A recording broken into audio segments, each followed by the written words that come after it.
आज मला आली एमर्जन्सी 3000 प्लेटची ऑर्डर. तर ऑर्डर तर डेलीच येत असते, ऑर्डरचं काय नाही, पण एमर्जन्सी म्हणलं मी. तर ती एमर्जन्सी ऑर्डर कशी आली ते बघूया आपण.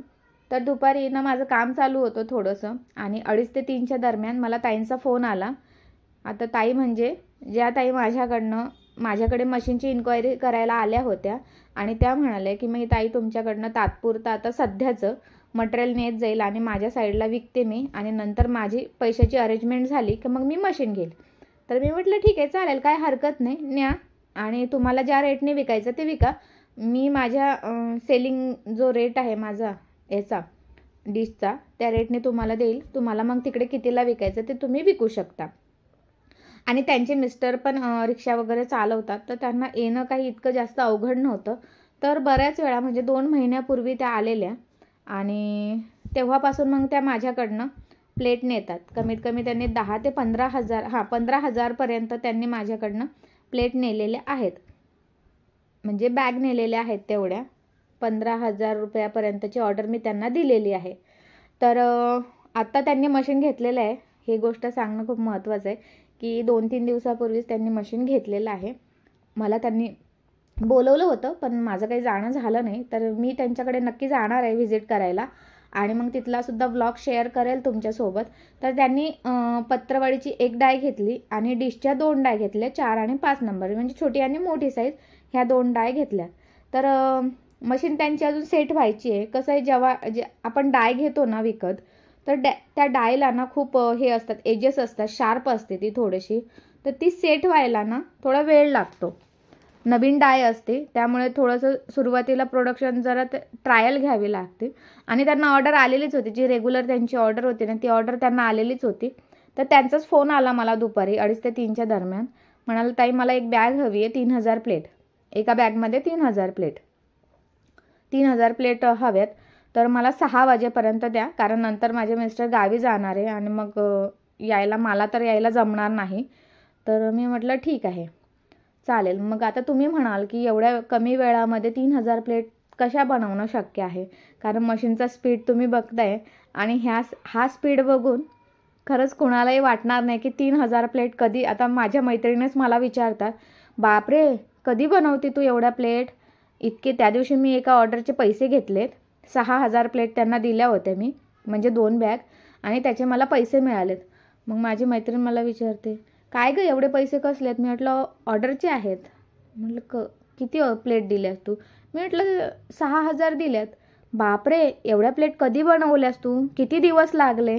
मी म्हटलं अहो किती दिवस वगैरे काही नाही, एका दिवसामध्ये म्हणजे 4 ते 4.5 तासामध्ये मी 6000 प्लेट बनवते. आता 4 ते 4.5 तास पकडून चला तुम्ही, कारण 5-10 मिनिट थोडे इकडे कमी जास्त होतात. तर 4.5 तासामध्ये आपण 6000 प्लेट बनवू शकतो. सुरुवातीला ज्यावेळेस मी मशीन घेतलं ना त्यावेळेला काय झालं की तुम्हाला आता जसं मी सांगितलं की डायला सेट व्हायला थोडा टाईम लागतो. प्रोडक्शन हळूहळू ट्रायल घ्यावे लागते. सुरुवातीला प्लेट फाटतात वगैरे, जळतात, नंतर ती सेट झाली की मग काय प्रॉब्लेम नाही. तर सुरुवातीला ज्यावेळेस मी मशीन आणलं ना त्यावेळेस मी 7-7 सर्कल कटिंग त्या डायमध्ये ठेवायचे. म्हणजे मी त्यावेळेस 35चं पॅकिंग देत होते, तेव्हा पेपरचा रॉ मटेरियलचा रेटसुद्धा कमी होता, 5 रुपयांनी कमी होता, 5 ते 6 रुपयांनी कमी होता. आत्ताच्या कंडिशनला रेट वाढलेला आहे. आता त्यावेळेस 69 होता, आता 75 रुपये किलो पेपर झालेला आहे सर्कल कटिंग. नाही तर तुम्ही म्हणाल की स्क्वेअर शीट, तर नाही, सर्कल कटिंग.